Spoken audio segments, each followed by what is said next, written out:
I'm sure many of us have had the experience before where we start improvising with the scales that we already know how to play, but something feels kind of off. Something feels wrong. We feel disconnected. It seems like our phrases come out uninspiring, and we're frankly kind of bored by them. So today we're going to look at how to make our phrases sound more interesting using tension and release. And the brilliant part of this is we don't actually have to learn any new triad shapes, any new scale shapes, or any of that nonsense. We're going to learn how to make more out of what we already know how to play. So, the key to making our phrases sound more interesting is knowing how we're going to end them. Now, this might seem a bit weird and complicated. You might not know what I'm talking about. The way to do this is to know where your triads exist inside of your scale shapes. So we're going to look at the A minor pentatonic, our favorite kind of little position 1 box shape of the pentatonic. We all know how to play this already. What we need to identify is where our triads fit inside of this scale shape.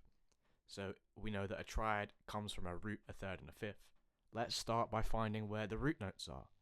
So we have this like root note over here on the D string, and then we find the third away from that root note, and then the fifth away from that third. There we go, that's our triad for A minor inside this A minor pentatonic shape. And then you can kind of expand upon that from there. You can figure out that like from the fifth there's another root note over here on the high E, and then from that root note there we've got another minor third there. You can figure this stuff out using like octave shapes as well. Again, the more you practice this, the more you kind of conscious and aware of where triads exist inside of your scale shapes, the more you're going to learn about the instrument, and the easier it is going to become to identify it in different spots. So let's figure out how to take advantage of pairing the scale shapes with the triads over this little loop that I've made.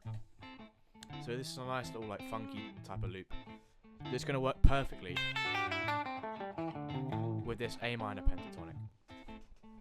Now, here's a cool trick. Like I said before, the key is knowing how you're going to end your phrase. And we're going to make sure that we end every single phrase, the last note of every phrase that we're going to play is on a triad note. So that's either a root, a third, or a fifth. The cool thing is, you can play any note that you want and make it sound interesting and add some tension, as long as you release it by ending the phrase on a triad note. So, for example, let's use this fifth over here. So this is the fifth fret of the B string, and this note here is the fifth of A minor. Right? I can play any note that I want. As long as I end on the fifth, it's going to sound interesting, right? So I could go...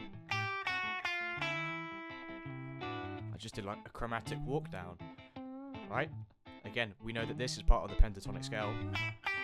This part here. I can get away with playing any note and filling in all the gaps between there, as long as I end on a note in the triad. I'm using loads of chromatic notes, and this is a trick that you can use to make your playing sound more interesting, right? If you're bored of just constantly playing the same pentatonic phrases, if you're bored of doing that stuff all the time and you find that you're never really finding any new phrases to come up with, I want you to try this technique. Pick any note in a triad and tell yourself that this is where you're going to end your phrase. Now, play around using the scale and fill in the gaps with the chromatic notes, making sure that you end on a point of the triad. So let's try this minor third. I know that around here, I kind of got that pentatonic stuff going on there. Let's see what I can come up with by playing pretty much any and all notes in between and making sure that I land and end everything on the point of this minor third, right? So let's see.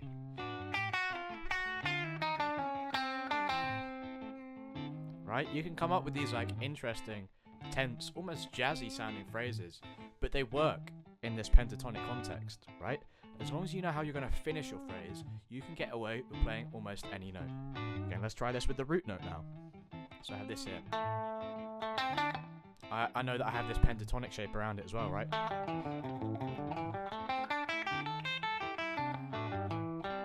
Right? Every note is up for grabs as long as I know where I'm going to end.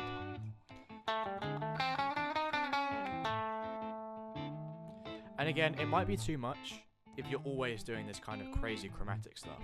But just having like a tiny sprinkling and seasoning of it at some places when you're improvising can make things sound a lot more interesting. So you might have a phrase that's quite vanilla using the scale.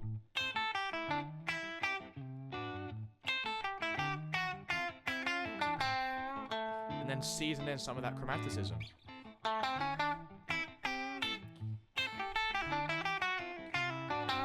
Like, you don't have to do it all the time. It's up to you how much you want to add in.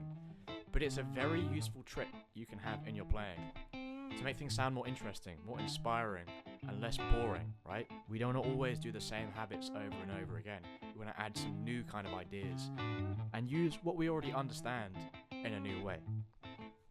So again, you can also do the same thing by pairing all the roots, thirds, and fifths together and thinking, okay, I'm just going to play chromatics around these three now, and you can kind of just blend in between all of them.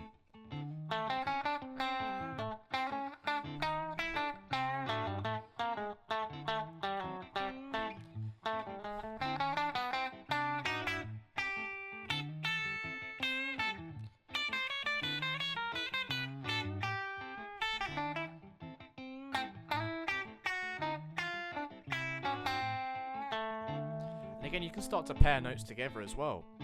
Like if you like this shape over here, this is kind of part of the pentatonic scale in the second position, around that kind of BB box kind of thing. Let's say you like this, you can walk that down chromatically as long as you know where you're going to end.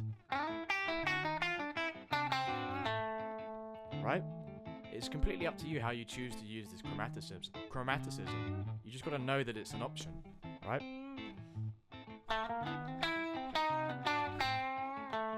Right? If you have shapes that you like, try using them and taking them down step by step until you land on your ending point.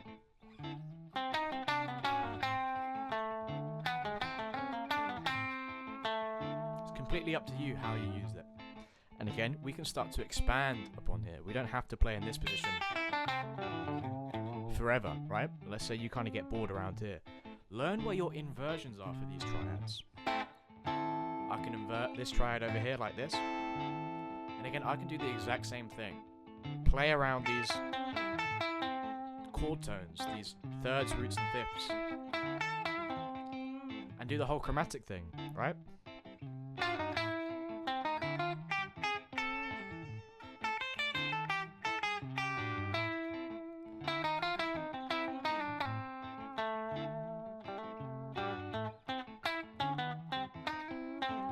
Sometimes it's not going to sound nice, but you got to find out. You'll find ways to make things sound more interesting and add that kind of like tension, right?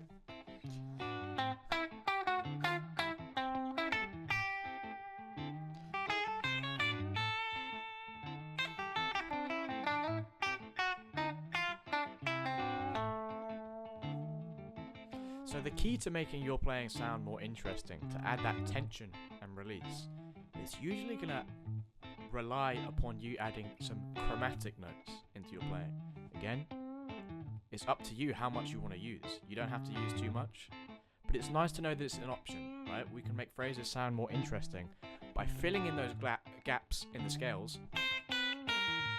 and knowing where we're going to end our phrase.